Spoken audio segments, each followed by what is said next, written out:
السلام عليكم، معاكم هالة حجازي من قناة حلو حادق. يلا بينا النهاردة هنعمل أحلى جاتو شاتو. حقيقي حقيقي الجاتو ده طلع تحفة، كمان اقتصادي جدا وسهل وبسيط. في أقل من نص ساعة هتكوني عملتي أحلى دستة جاتو. طبعا الجاتو دلوقتي غالي جدا، وانت بتشتري دستة الجاتو من بره غالية جدا.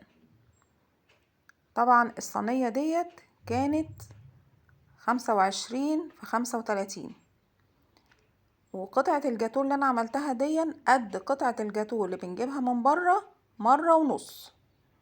طبعا انا ما قطعتهاش بنفس الحجم اللي بنجيبه من بره، لو قطعتها بنفس الحجم كنت هعمل 12 قطعة، فانا عملت بس 10 قطع. وطبعا زوقناها كده بالجناش بتاع الشوكولاتة وكانت تحفة، وبألف هنا وشفا مقدما. لو عجبكم الفيديو ما تنسوش لايك وشير واشتراك في القناة. وزوقناها كده بطريقتين، هي دي الطريقة الأولانية، والطريقة التانية هوريها لكم. وعايزة اقول لكم ان ببيضة واحدة عملت اكتر من 12 قطعة جاتو.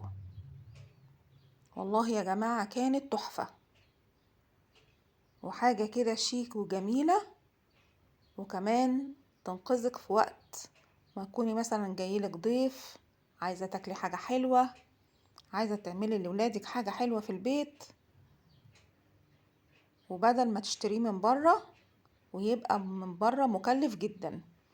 واحنا على قد ما قدرنا ان احنا نعمل حاجة بسيطة واقتصادية.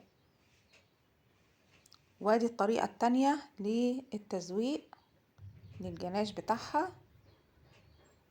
وعملنا كده زجزاج كده بالشوكولاتة بالجناش، ونقط كده صغيرة ما بين الزجزاج وبعضه، وكانت تحفة. ما تنسوش بقى اللايك والشير واشتراك في القناة. يلا بينا نعرف المكونات ونعرف عملناها ازاي. يلا نقول بسم الله. ومعانا كوباية سكر، ومعانا فانيليا. هنا معايا نص كوباية مية سخنة، ومعايا بيضة واحدة ونص كوباية زيت، ومعايا هنا كوبايتين دقيق وباكو بيكنج باودر، وهنا ورشة ملح خفيفة جدا على ايدي زي ما انتوا شفتوا كده. هحطها على الدقيق، والدقيق ده منخول. ومعايا هنا هو كاكاو اسباني غامق. خلاص، ويلا بينا بقى على الخلاط. كله هيتعمل في الخلاط. هناخد كده البيضة على السكر على الزيت على الفانيليا،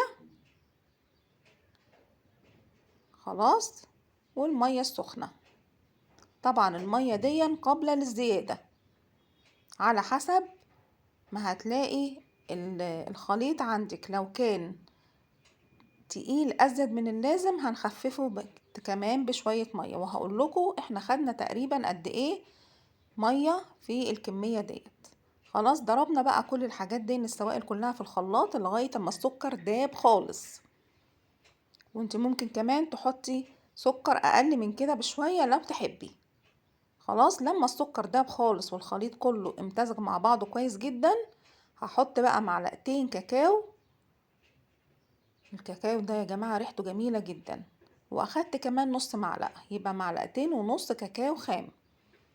حطيته على كوبايتين الدقيق وباكل بيكنج باودر ورشة الملح. خلاص، هاخد بقى السوائل بتاعتي كده احطها في بولة، لان طبعا البولة اللي فيها الدقيق دي صغيرة فمش هتنفع ان انا اخلط فيها. والدقيق ده يا جماعة انا نخلته قبل ما احطه. خلاص، وهمزج بقى كل المكونات كده مع بعضها. طبعا انا عندي الفرن والع على درجة حرارة 180، وانا شغالة كده الفرن بتاعي والع بيسخن. خلاص، هقلب بقى كل المكونات كده مع بعضها.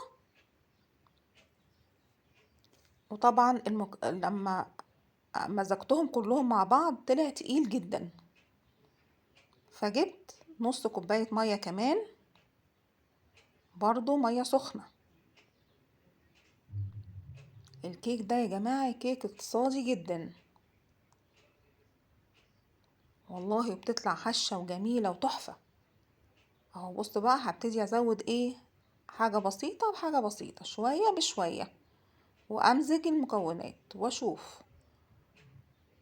انا مش عاوزاها لا تقيلة قوي ولا خفيفة قوي، انا عايزاها في الوسط، علشان انا مش عايزاها تعمل قبة كده هون في الكيك، ويبقى انا عايزاها مستوية في الصينية. خلاص هفضل ازود كده لغاية اما احصل على القوام المتوسط. اهو بصوا زي ما حضراتكم شايفينه كده بالظبط. يبقى انا كده اخدت قد ايه مية؟ اخدت كوباية الا معلقتين 3، هما تقريبا اقل من معلقتين، يعني كوبايتين الا معلقتين مية سخنة. خلاص لغاية اما حصلت على القوام اللي انتوا شايفينه كده بالظبط. هجيب بقى الصينية بتاعتي اللي انا قلتلكوا عليها في الاول، اللي هي مقاس 35 في 25، وممكن تبقى اكبر من كده شوية، وطبعا يستحسن ان هي تكون مستطيلة او مربعة علشان تحصلي على شكل الجاتو اللي بنجيبه من بره. هدهنها كده بالزيت واعفرها بشوية دقيق، علشان لو تحبي ان انت تخرجي الكيكة من مكانها تبقى بالنسبة لك سهلة جدا. بس انا عملت كله في الصينية، وبرضو عفرتها بالدقيق عشان مش عايزاها تلزق مني من تحت. لو عندك ورق زبدة حطي، مفيش اي مشكلة، بس احنا بندور على الحاجة المتوفرة والاقتصادية. هجيب بقى الخليط بتاعي كده كله كله كله انزله في الصينية. خلاص، وطبعا هو علشان تقيل فهو مش هيفرش في الصينية كلها بسهولة. هنبتدي كده هو بالسباتولا، هنبتدي نفرده في الصينية كده زي ما حضراتكم شايفين، علشان يبقى كله متساوي مع بعضه. هوزعه بقى كده في الصينية كويس جدا، واهتمي قوي بالجوانب علشان ساعات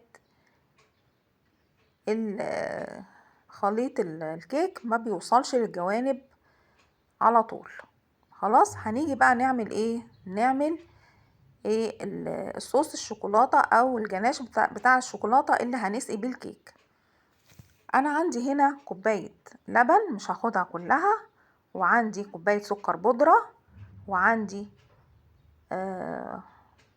ربع كوباية كاكاو خام من اللي انا استخدمته في الكيك، ومعايا نص كوباية زيت.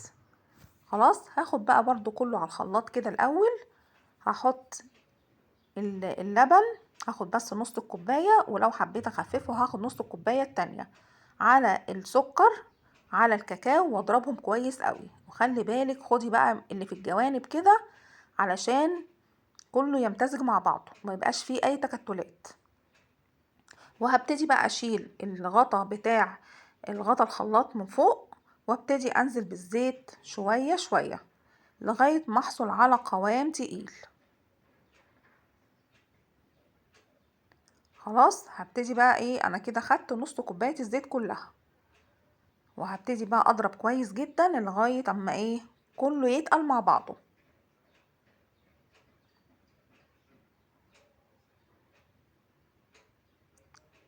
اهو بضرب وبسكت شوية، وبضرب وباخد الجوانب لغاية اما هتلاقي الخليط كله جمد معاكي كده، بقى عامل زي النوتيلا.